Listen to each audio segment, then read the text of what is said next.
Reflect Tamil Nadu செய்திகளுக்காக செய்தி வாசிப்பவர் பாரதி கண்ணையா. சுதந்திர போராட்ட வீரர் மாமன்னர் பூலித்தேவன் 310வது ஜெயந்தி விழா. கோவில்பட்டியில் பூலித்தேவரின் திருவுருவப் படத்திற்கு முன்னாள் அமைச்சர், கோவில்பட்டி சட்டமன்ற உறுப்பினர் கடம்பூர் ராஜு கலந்து கொண்டு மாலை அணிவித்து மலர் தூவி மரியாதை செலுத்தி பின்னர் அன்னதானம் வழங்கினார்.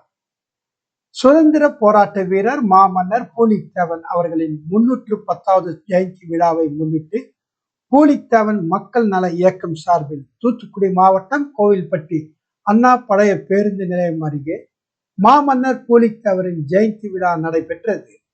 விழாவிற்கு மாமன்னர் பூலித்தேவரின் நிறுவன தலைவர் செல்வம் தலைமையில் தூத்துக்குடி அதிமுக வடக்கு மாவட்ட செயலாளரும் முன்னாள் அமைச்சரும் கோவில்பட்டி சட்டமன்ற உறுப்பினர் கடம்பூர் ராஜு கலந்து கொண்டு பசும்பொன் முத்துராமலிங்க தேவர் திருவுருவ சிலைக்கும் மாமன்னர் பூலித்தேவரின் திருவுருவ படத்திற்கு மலர் தூவி மரியாதை செலுத்தினார்.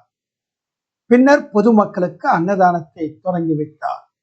நிகழ்ச்சியில் நகர செயலாளர் விஜயபாண்டியன், மத்திய ஒன்றிய செயலாளர் பழனிசாமி, முன்னாள் ஆவின் பால் கூட்டுறவு சங்க தலைவர் தாமோதரன், நகரமன்ற உறுப்பினர்கள் செண்பகமூர்த்தி, கவியரசன், வர்த்தகாணி, மாவட்ட செயலாளர் ராமர், ஒன்றிய செயலாளர் போர்டு சாமி, முன்னாள் நகர பொருளாளர் வேர்முருகன் மற்றும் அதிமுக நிர்வாகிகள், கிளை செயலாளர்கள், தொண்டர்கள் உட்பட பலர் கலந்து கொண்டனர். எமது சிறப்பு செய்தியாளர் சிவராமலிங்கம். கீழே விடுங்க, எல்லாத்துக்கும் உண்டு. ஐயோ